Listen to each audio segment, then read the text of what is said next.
Yeah, down here in the staging lanes with Colin Date. He's the marketing director for National Parts Depot. And Colin, you're holding something a lot of people that are restoring their Camaros may not even know about, maybe didn't even know they needed. Tell us what that is. That's true. This strange-looking part here, Bill, is a bucket seat lower frame cover for 73 to 81 Camaros and Firebirds, and NPD manufactured, NPD exclusive. So we've made sure this thing is exactly like the OE part. It's got all the correct bends, curves, cutouts, correct grain, and even the correct sheen of black. Let me show you how it works. Yeah, it's real easy. This is like a 1-minute installation. Flip your seat back. That we're talking about this part here. This is one that can get kicked and cracked and scuffed over the years.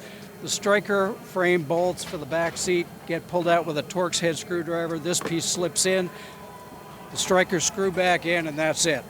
Very easy, exactly like the original part. It can be painted any color you want, any of the factory colors that Camaro came in with MPD's full line of SEM color paints. Camaros, Firebirds. Absolutely, Camaro and Firebird, 73 to 81. Well, I've been in and out of a lot of back seats in my life, so it's good to know that we have one of those now. Well, thanks, Colin. All right, thank you.